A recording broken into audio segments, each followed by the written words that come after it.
Que stratégie du président rwandais Paul Kagame pour balkaniser la RDC? 1. Corrompre les Congolais, parce qu'ils sont encore aveugles, et n'ont pas encore su que l'argent a sa fin, ils aiment une vie facile et rapide. 2. Créer une confusion entre les Congolais eux-mêmes, parce qu'ils sont des assoiffés de pouvoir et sont encore immatures sur le plan politique. Ils ne peuvent pas penser plus loin que leur nez. Le régime de Mobutu a gravé dans leur mémoire la vie facile, celle du présent. Gérer l'avenir des Congolais, puisqu'ils ont de difficultés à savoir où ils vont, à quoi aboutir dans tout ce qu'ils font. Voilà la raison de leur aveuglement. 3. Convaincre les Congolais de toujours refuser la voix du peuple, parce que la population congolaise ne veut pas de nous, les Rwandais, sur son territoire. Apprendre à diriger ce peuple, sous le coup du canon imposé.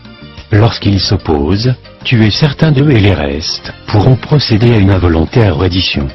Nous ne devons pas nous soucier de leur liberté de choix, ou de vouloir parce que nous ne sommes pas là, pour ça mais pour un autre but.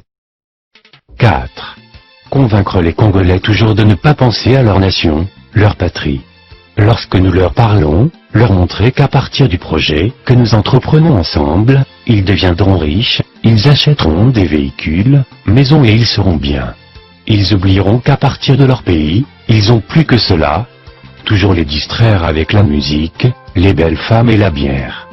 Pour nous, nous avions été en refuge et savons que tout cela est vanité de vanité, si vous n'avez pas une nation ou une patrie. Pour eux, ils ne doivent pas savoir cela. Trouvez toujours parmi eux des collaborateurs, marionnettes qui seront utilisées pour bafouer la souveraineté de leur propre pays. 5. Donner aux Congolais l'honneur éphémère et se rassurer qu'ils en soient aveuglés pour qu'ils ne puissent pas connaître nos buts, objectifs ou cibles. Trouver 4 à 5 escortes militaires pour nos collaborateurs congolais. Ils verront en cela l'honneur, mais pour nous, nous le ferons dans le cadre de les priver de leur liberté, car l'escorte militaire sera donné la tâche de les surveiller. En d'autres termes, il mènera une vie de prison sans le savoir. 6. Lorsqu'ils voudront se séparer de nous, trouvons tous les moyens possibles de les tuer parce qu'ils peuvent avoir maîtrisé un iota de nos stratégies ou tactiques. 7. Une fois que nous avions perdu l'un d'eux, nous n'allons toujours pas manquer quelqu'un d'autre à aveugler. 8. Toujours penser à utiliser les Congolais pour démentir toutes les accusations et dénonciations faites contre les forfaits que nous commettons sur leur territoire. Les Congolais collaborateurs feront tout pour nier notre présence, afin qu'eux-mêmes puissent endosser les responsabilités, car si nous portons un démenti, nul ne va nous croire. Rassurons-nous qu'en fin de compte nous puissions conclure en disant que ce problème n'engage que les Congolais eux-mêmes, et manifestons qu'on n'a aucun souci, un quelconque intérêt dans ce qui se déroule en RD Congo. 9. Tuer ou assassiner tout cela qui s'oppose à nos plans, pour que d'autres vivent dans la terreur, et stoppent de parler de nos affaires. 10. Appeler tous les Congolais, qui ont de l'argent et ceux-là qui ont étudié et leur proposer le pouvoir ou l'argent. Comme le pouvoir est comme un gâteau sucré, personne ne va refuser. Utilisons surtout leurs études et leurs richesses pour détruire leur pays, car à partir de leurs ruines, nous bâtirons notre Rwanda et un jour nous leur donnerons des métiers d'enseignants et d'autres sales métiers, surtout ceux-là qui jadis étaient nos collaborateurs, et surtout qu'en ce moment-là nous ne bénéficierons rien d'eux. Profitons de leur ignorance, pour bâtir notre pays et détruire les leurs. 11. Utilisez toujours la RD Congo, comme notre champ de bataille, car nous n'y avons aucun frère, sœur, bref aucun membre de famille. Cela pourra épargner notre pays contre toute destruction et contribuer à la destruction de la RD Congo, comme c'est surtout notre objectif. 12. Les militaires congolais, que nous aurons convaincus, seront toujours placés sur la première ligne de front pour leur permettre de s'affronter contre leurs frères et de s'entretuer.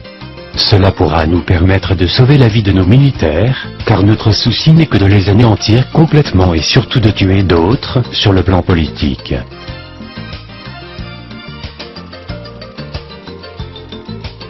13. Comme nous sommes toujours peu nombreux et moins forts par rapport aux Congolais, utilisons toujours la ruse et non la logique afin de jouer sur l'intelligence des Congolais. S'assurer qu'ils sont toujours désunis pour qu'ils ne s'assemblent pas afin de nous avaler et démanteler complètement nos plans de bonheur pour nous, mais de malheur pour les Congolais. Travaillons jour et nuit, pour qu'il n'y ait pas d'unité entre les Congolais.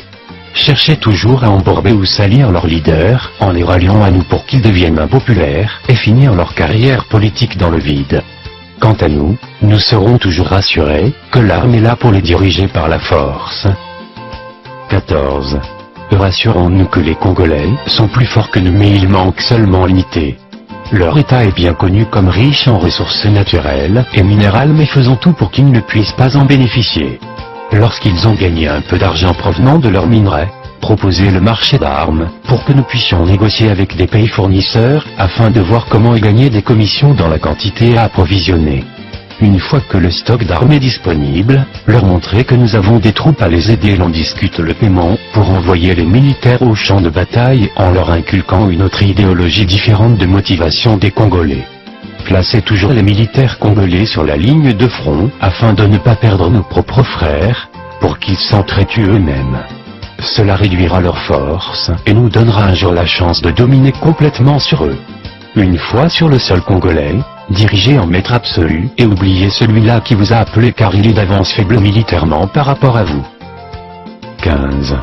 Créez en eux la mentalité de guerre, et leur montrer que nous sommes les mêmes, mais nous nous rassurons que tout ce que nous gagnons chez eux nous permettra de construire le Rwanda.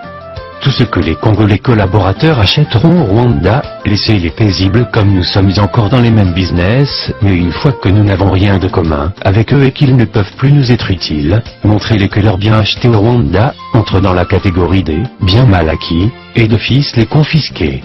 En ces moments-là, ils fuiront le Rwanda et voltigeront ou papillonneront ailleurs où ils seront démunis et se remémoreront de la gloire éphémère qu'ils ont eue avec les Rwandais. 16. Chaque fois que nous remarquons que la conscience des Congolais